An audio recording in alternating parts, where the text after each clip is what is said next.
Hello folks, this is Audiotron 1003 and this time I'm reviewing the Technic Lego set 854 Vintage Go-Kart. First of all, let's have a look at the box. We have a motorbike, the go-kart, close-up of the engine. We have a few more pictures. The age group from 9. On the back, a motorbike, a very simple machine which I'll build later, another view and various features. Inside the compartments for all the pieces, a picture of a kid with a 1970s hairstyle and more pictures. Anyway, if I put that to one side, now we'll look at the model. Now, on the original, they had a white front to the go-kart with a number 9. I chose not to use this. For example, there it is. And here's the original sticker. There we go, number 9 or a number 6. It depends how you felt at the time. It's never been used. It's about 40 years old. I opted for a plain blue front. Here it is. It's roughly about 8 or 9 inches long. There you are. We have steering, universal joints.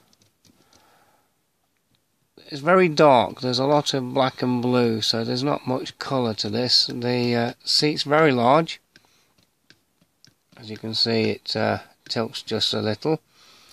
Now, when this is allowed to run freely, these back wheels, they allow the piston to go up and down, but because I've attached a modern PF motor, I wanted to show you just how fast I can get this thing to go. So if I just switch it on, there it is, going forward.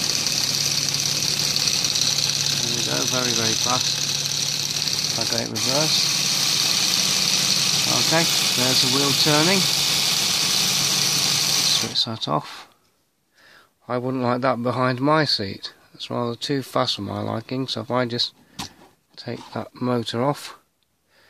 This is the other wheel that would fit there. I've just taken that off to fit the motor on. Now if I pick this up and hopefully not break it, because these things were not very strongly built, so I have to be careful. There's the underside. There's the motor, or rather that's the engine. There you go, simple gears. Everything was studful back in those days, which meant there was no friction pins. There was no sort of beams without studs. Everything had a stud. It was very, very simple. So I put that down. There you go. Now I can show you how it works. If I just turn this round, now you can see how the pistons move. Okay. Anyway, also in the box, if I put this to one side, there was instructions, surprisingly enough. If I just open them up, I'll try not to get too much glare on these. They're in very good condition for their age, very shiny. Anyway, all of the pages look like this. There you go. Bill of materials on every stage.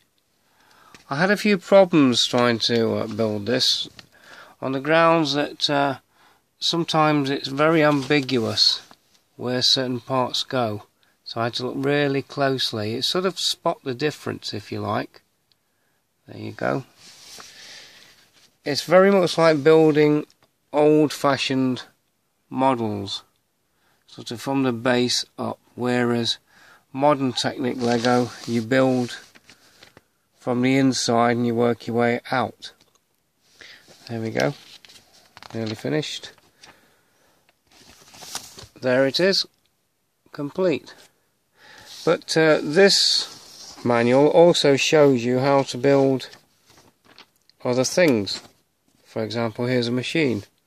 I'm not sure what it's for, but it looks quite interesting, albeit very basic. I do plan to build every one of these and then review them individually, just to give you a taste of what these things look like. So there we go, showing you how it is. Oops. So this is some kind of tricycle. Anyway, old-fashioned motor, lots of coily wires. I'm glad they don't have those anymore. Here we go, that's the old motor, and this by comparison is a modern PF motor with battery box. Anyway, what else did we have? We also got a Technics book. Inside this book is various children showing off various models. In this case we have 3 boys and a girl, a helicopter, a digger, some kind of windmill type device, and a girl playing with it. Old-fashioned 1970s hairstyles and fashions, and every kid enjoying themselves. Okay, let's have a look and see what's inside. Okay, we have basic boxes, and each one of these you built 3 or 4 designs showing different principles of mechanics and engineering. Here we go, another one there, and a kid with a very large motor and battery box with some kind of a crane. Let's have a look, what else do we have? We have a fork truck,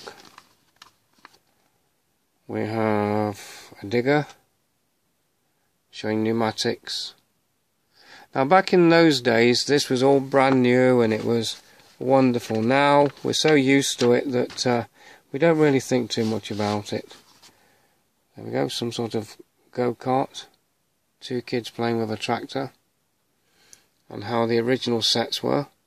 Now most of these boxes were very small, sort of about the size of a ream of paper, not really big, not like today's boxes where they were full of empty space. You want another sort of go-kart, and the one I've got. I plan to review this one as well, so there it is. So anyway, what else we got? Anyway, back in those days we didn't have eBay or Lego.com or anything like that, or even Bricklink. So if we wanted to buy extra components, we had to purchase special sets. So if I try and get this focused, it's a bit difficult actually. There we go, showing the different components you could buy in each set. You had to send off for these in the old-fashioned way through the post, and then they would send them to you. There you go, battery boxes, motors, beams, every one of them with studs, tyres, connectors, pins, axles, gears. Now all of the axles in those days only came in even numbers. There's no such thing as odd grey axles, so consequently things would stick out. For example, if I show you, you see all the pins and everything. In this case there's the axles. There was no odd numbers, so the finish tended to be a little bit messy. Anyway, my plan, like I said, is to build this particular design, and on the back to build this, and to review them as if they were individual sets, to give you a feeling of how it was back in the 70s. Anyway, this is Audiotron 1003. Thank you for watching. Bye.